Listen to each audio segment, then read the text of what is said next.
అన్నమయ్య అంటేనే అందరి హృదయాల్లో భక్తి భావాన్ని, భక్తికి ఎలాంటి భేదాలు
ప్రకాశునకు వినియేడలోనే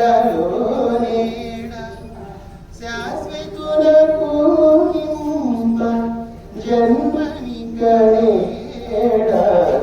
విశ్వ ప్రకాశునకు వినియేడలోనే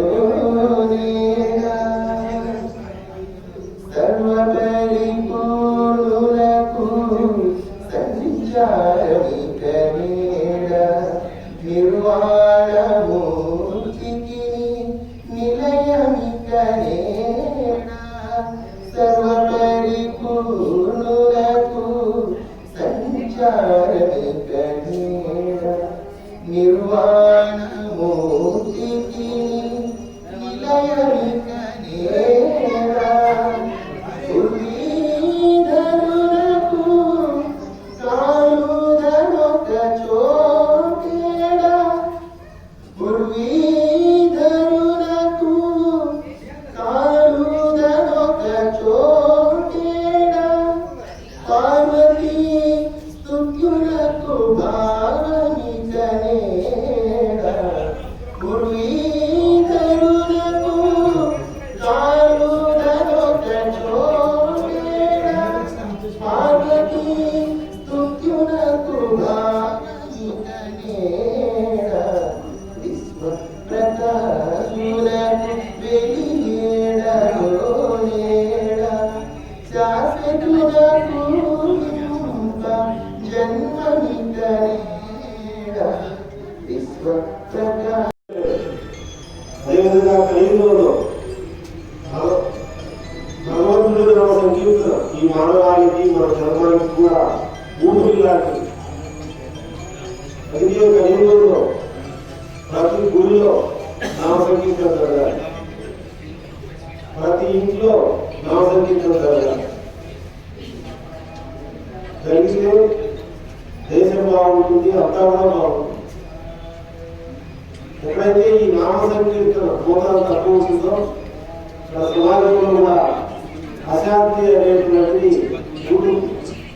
ఈ సమాజంలో ఇంత అశాంతికి కారణం ఏంటంటే ఈ భగవంతుడి నామ సంకీర్తన చేసే శాతం అనేది తక్కువ ఉంది. రోజుకు మనం 2 సార్లు నీకు ఇష్టం వచ్చిన నామస్మరణ నువ్వు చేస్తే ఈ సమస్యలన్నీ దేవుడు వచ్చి పరిష్కరిస్తాడు. ఇంకా నువ్వు చేసుకుంటూ 11 సార్లు నామస్మరణ, 11 సార్లు చేయడానికి 2 నిమిషాలు పడుతుంది.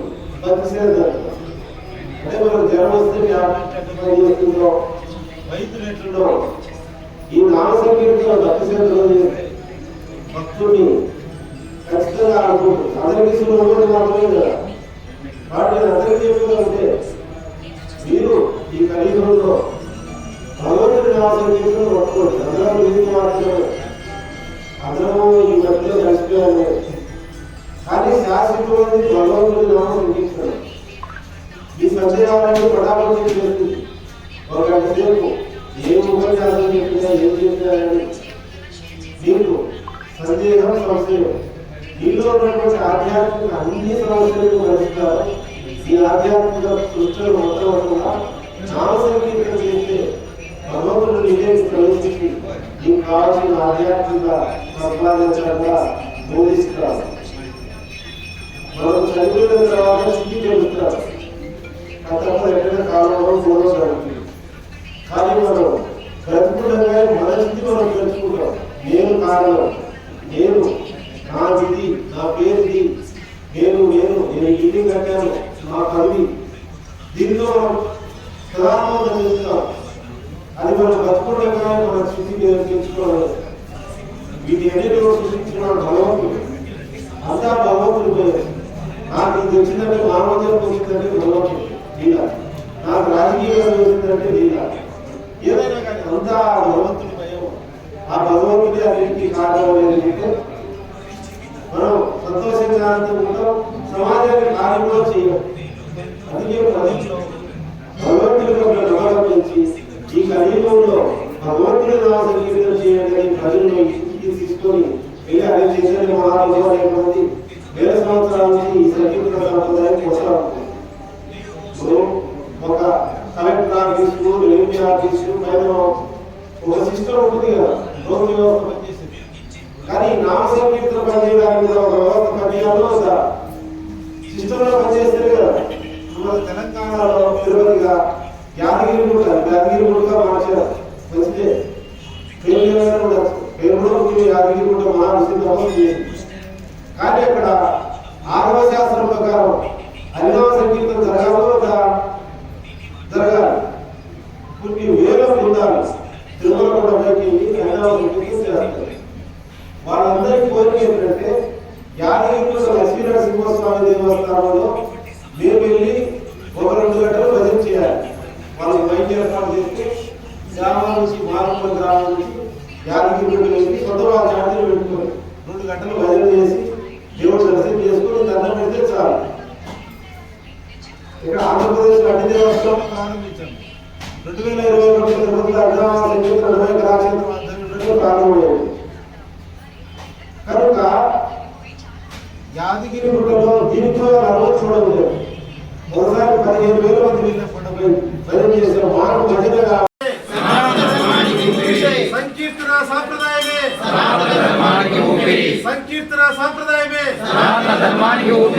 సంకీర్తన సాంప్రదాయమే,